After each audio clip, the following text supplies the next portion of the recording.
But anyway, coming back to you. So I read the Bible, and after reading the Bible, I remember going back to school and saying, now that I've read this book that is meant to be the Word of God, I can't tell people I'm a Christian because I've got more questions than answers. So I let go of my Christianity then, and then I did a deep dive into a lot of literature. Right. Dan Brown, started reading about other religious groups. I went to go and ask pastors questions, and these questions of why are we here? Why do children need to be violated in various ways? Where is God then? Dan Brown asks or posits the question of, or the idea of, God cannot be both all-powerful and all-good, benevolent. He's either one or the other. He's either all good, but not as powerful, meaning he can see suffering, but he can't intervene. Or he's all-powerful, but he's not all good, which means he sees suffering of poor people, colonization, slavery, but he just doesn't want to intervene. So I was like, I don't know if I can say as myself, and I'm a nobody, that I'm comfortable with a father like that. And I'm at peace because I know I would intervene as a loving father. And then you go on that journey, and it starts off with aggressive atheism, where you're angry. Then you learn history, where black people were given the Bible and you were given biblical names. I'm like, this is how we were oppressed and colonized, which is why some people are so angry. John, I'll say this anyway. It starts looking really evil. It looks... The way it looks evil, you look at your mom going to church to tithe as you are a slave and I'd like to rescue you from this thing. Abantu, they actually cannot even put up an argument because you have not even looked into anything. I've found that whole atheism period, like you start checking all these guys. I mean, a lot of the literature, as a Kathalai Bible, let's call it that, a lot of it was written by atheists. But a lot of these guys are guys that also used to be in the church. Yeah, it's correct. Everyone that is questioning. So, abantu abasenkonzweni banalento banayo, but abantu banalanto senkonzweni and further research and going deeper into things. So xa ngokwena ujongwa ngathi uzisidupho nje, it's like, Chief, but I was there, most where you are. Sure. Yeah, I think it's a very good question, Fundis, and maybe just expanding a bit more on the importance of this question. And these type of questions that we're dealing with, you'll find that young people are questioning and asking these questions. I know even celebrities like Penuel, you've got people like Bishop Mabonga, who will ask the question, if God is all-powerful and he's all-loving at the same time, how does he watch evil happening in the world? Why doesn't he stop evil things that are committed to children, the wars, and what, does he just stand and watch? And I think it's similar to the question you just asked. Why didn't he just, at that moment in the Garden of Eden, before Eve was about to take the fruit of the tree, and not immediately just stop her and say, no, don't do this, this is what is going to happen? I think it's important that we understand that, when God was about to create the world, I think God would have pondered upon different possible worlds that he could create. So maybe, let's say, option one will be a world maybe where there's no evil, and then automatically that means it probably would write off human choices. So in other words, if good is the only option, you don't have the other option of evil, and therefore, we can almost say that you are almost like a robot, And then the other possible world will be a world where there are choices, but in a world where there are choices and people have the ability to choose God, have the ability to reject God, then evil becomes automatically possible. But then at the same time, also love becomes possible. It means that when somebody makes a commitment to follow God or to follow Christ, and to love him, they are making a choice to say, I am now rejecting the world, I'm rejecting everything else, and I'm choosing God. So it's only in this possible world that we can actually genuinely have a relationship with God that is built on love, genuine love. But now, even when we say we want to remove evil in the other possible world, we must understand that love is also not possible, because love is not something that is robotic.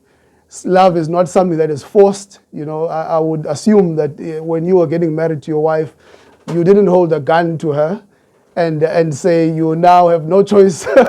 You are now my wife, and all those sort of things.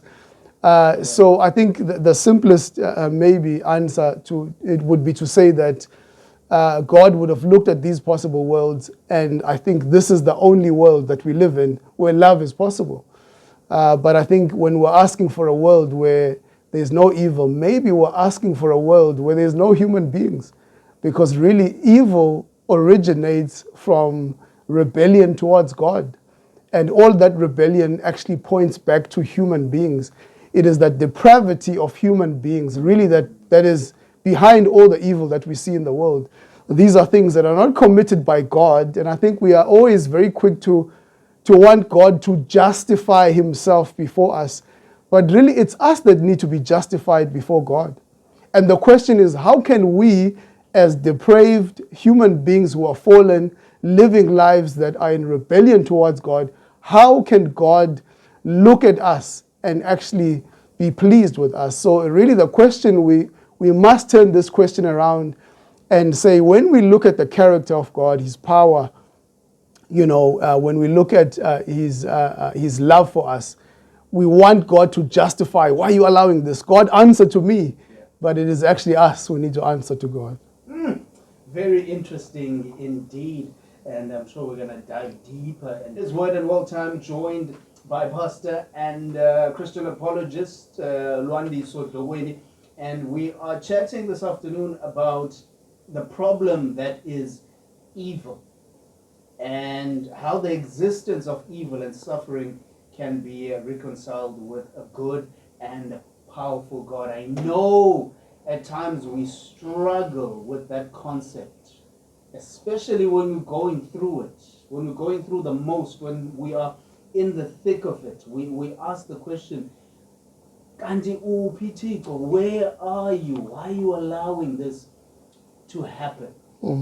So, Mfundisi, I just want us to get into that. You spoke about a world where there's no possibility of evil, and how that would essentially nullify the existence of love. Can you just expand on that a little bit and explain to us how God's design enabled for love to exist, and because of that, evil then has to be a possibility? Yeah, so I just want to first say that we're not saying that when God is designing the world that he sees evil as necessary. Sure. Because then automatically we'll run into the problem of actually saying, well, if someone does something evil, then I can automatically blame God and say, no, this is a part of God's design. When someone murders someone, and someone can then turn around and say, well, no, this is just something that is necessary for life, and therefore, so we're not saying evil in God's design is necessary, but rather it is made possible by the fact that God gives us that ability to choose. Now And to choose him. To choose him, absolutely, because he created us. If we were to understand two important things, I think everything else will make sense. Number one, we're created for relationship. And God wants to have that relationship. That's why he created us. He didn't create us to live our lives apart from him, to be separated from him, but rather it's our sin that separates us from God.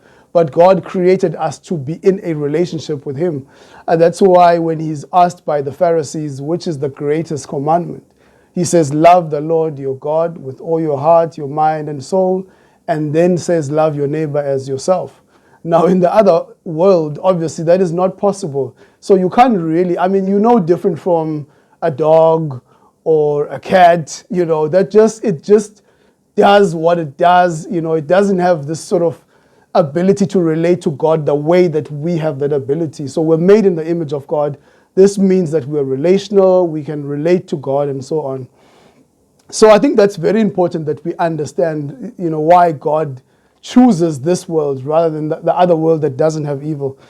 But I think that, if we press this a little bit more, we can say, if God were to intervene every single time that evil was probably about to happen, we would then say, we would then say, why should God not stop me when I drink Coke every day, knowing that maybe in 10 years' time, I'm going to have some medical condition, right? Why shouldn't God stop me every day when I eat amagwinya that are not healthy and all those sort of... Should God not, when I pick up igwinya, God quickly throws a vegetable in my mouth? And this is no different to saying, you know, you have a child going to school, and school has so many challenges. It's got so much opposition. There's politics in the playground. There's all these sort of things. And it's no different to me saying, I want my mother and my father to be there with me, and they must, you know, make the choices with me. If one of the children at school don't like me, they must fight against them. Essentially, we're asking God to live life for us. But essentially, God has given life to us as a gift, and He wants us to navigate through life actually trusting Him. So in a sense that it comes back to the question, you know, that I mentioned earlier on, which people like Penuel are asking, you know, is God absolutely powerful, absolutely loving? Why does He allow suffering? But there's also another attribute of God people miss out on, is the fact that God has foreknowledge. So He's not just absolutely powerful and absolutely loving, but He's also omniscient. He's all-knowing. And I think with us as human beings, our vision is only on today or on tomorrow. But we're dealing with someone who has an eternal perspective, which means that He's able to see things that you and I do not see. And so in your limited, finite human mind, you just see danger now. But God maybe looks at danger in its eternal perspective. In other words, God might even allow you to go through something in this world, maybe that's very painful, but actually that painful thing can actually draw you back to Himself, so that you experience pain in the world, but actually in the end you have eternal pleasure with Him. It's only God that sees those sort of things. And so it's important that we also throw in that other attribute to say, God also knows the future. He knows what can happen in the future. And therefore, it's not just His power and His love, but it's the fact that He also knows what's going to happen next. I mean, a simple example from this, I know a friend of mine lost their job during COVID. And then they started a business. And that business is now flourishing today. You know, they're earning like 5 times what they were earning. But if that crisis didn't happen, we don't know if they would have actually been maybe comfortable, and in the comfort actually not look for ways to improve. And I think it's important that we understand that God uses suffering, but the devil also uses comfort. And this is true not just for people in the world, but it's true in the church. And if you look at church history, you will see that the moments where the church has flourished are the moments where the church has been persecuted, where there's been suffering in the church. I think it's one of the early church fathers is Tertullian, who says the blood of the martyrs is the seed of the church. And what he means by that is whenever Christians were killed in the past, actually it did not destroy Christianity, but actually we see that other people were inspired and began to stand up and proclaim their faith, and we see growth. So this is another way that is just a clear example that God used suffering, persecution, in order to achieve His purpose. And I mentioned that God created us for a relationship, but in an absolute sense, God does everything for His glory. Yeah. And that's something that all of us don't like to hear. You know, we would like to assume that God must do everything for my comfort. And so when I'm uncomfortable, automatically it means God is not at work. God must serve me. God must serve me. Everything must work out smoothly. But actually, God is ultimately focused in His glory. Absolutely. And so sometimes to bring about the glory of God might automatically point us in the direction of suffering, that we suffer for His glory. We suffer for the gospel. We go through difficult things, and we still continue to trust God, and that brings glory to Him. So it's important that we understand that the goal is not my comfort, but the goal is God's glory. Absolutely. And I just want to come back to your analogy about eating amagwinya. Sure. Because you asked, okay, so why doesn't God stop me from consuming eligwinya, because it's bad for my body, it's bad for my health, and all that. But my question is, what about the person who made eligwinya and who's selling eligwinya, and this fat cake is literally this person's income? So now, who must God stop? Yes, absolutely. Yeah. So God must shut down McDonald's You know and what I mean? in order to help us with health and So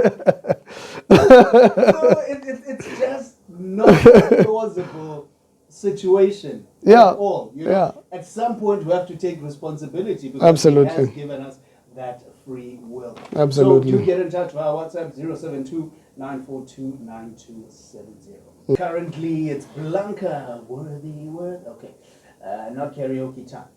Celebrate Africa and Siyabonga ahead of that one. Still got Umfundiso Dlokweni with me from Reach East London. He's also a Christian apologist, and we are talking about this thing called evil and the problem of evil, why it exists, and you know how we ended up here. Sometimes we ask God, no, but Lord, why are we allowing evil people to get away with da da da da da da da?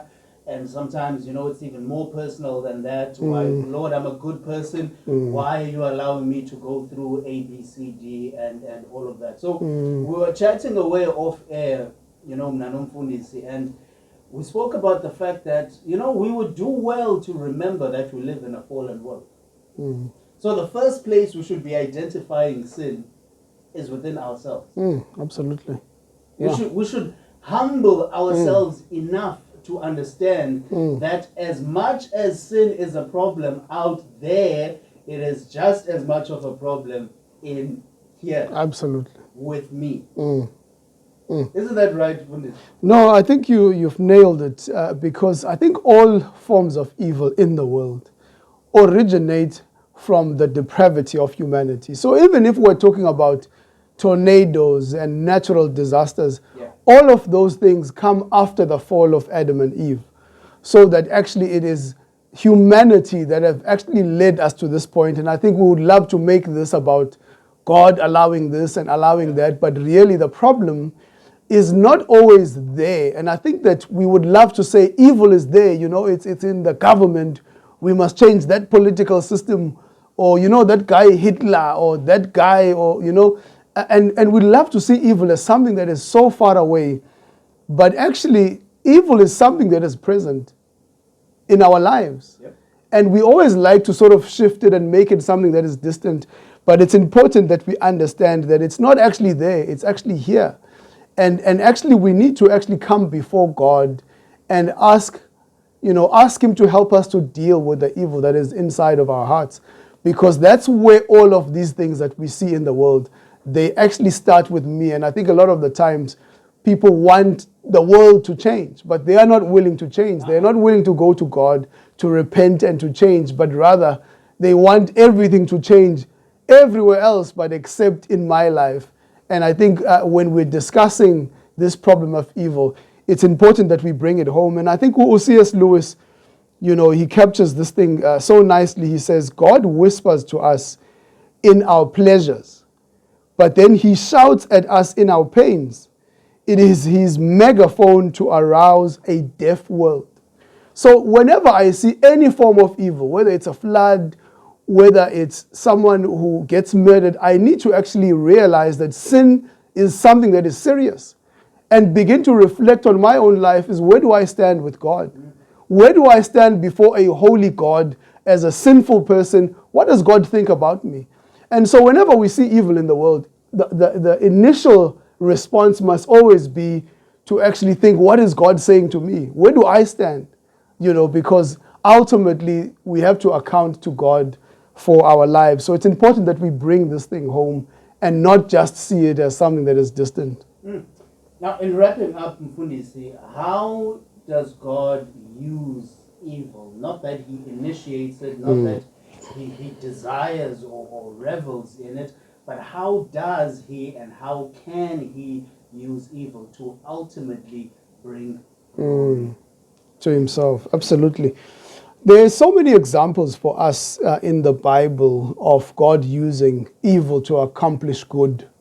And when God uses evil, again, it's important that we don't blame God and say, no, God is the one maybe that initiates it, that sees it as something that is necessary. But rather, we must understand that every human being is accountable to God for their actions. And the best example for me is the story of Joseph. You know, Joseph is captured by his brothers. They put him, you know, in the cave or in the hole. They sell him off to slavery. And one can then make the question to say, whose plan was it for him to actually be sold?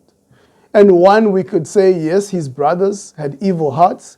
They had evil intentions to sell him off.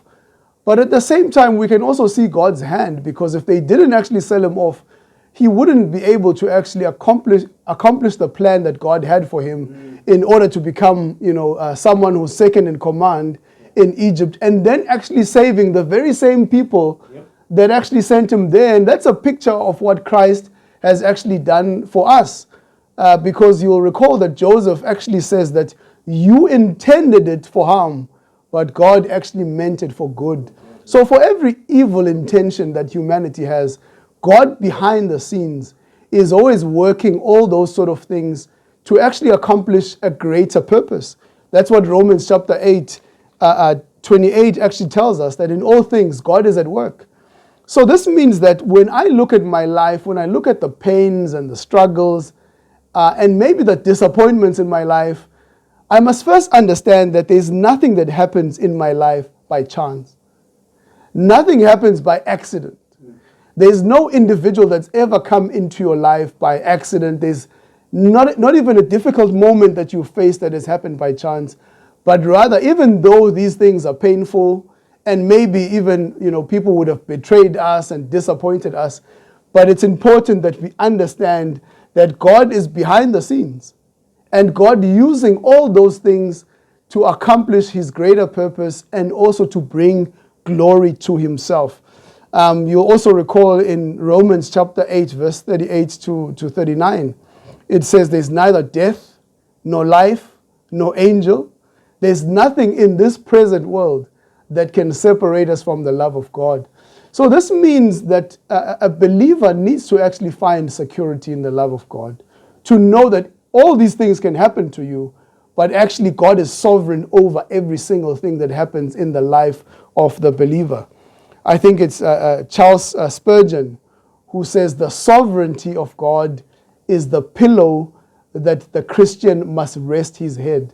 So in other words, because God is in control of my life, because God sits on the throne, that he is in control of all things, then that should give me comfort even when I go through the worst and most difficult things, to know that God is in control, that God is working every single thing in my life, the good, the bad, the painful, the joy, the sorrow. God is actually working all of these things to draw a beautiful picture of art that will be a reflection of his glory to the world. And that might be something that is very uncomfortable. That might be something that is messy. But ultimately, God will use all those sort of things in order to accomplish his purpose and to reveal his glory through our lives. It means then we must also, as believers, seek the glory of God. And not just seek comfort. And not just seek pleasure from the world, but rather seek the glory of God, even if it's uncomfortable, even if it's painful, even in pain, disappointment, whatever we can go through. Our ultimate goal is to pursue the glory of God in every single thing that we do. Beautiful stuff. Pastor Lwandiso Dlokweni, thank you so much for coming through. Really appreciate you sharing your valuable insights on this very important topic. Trust you enjoyed the broadcast as well. But to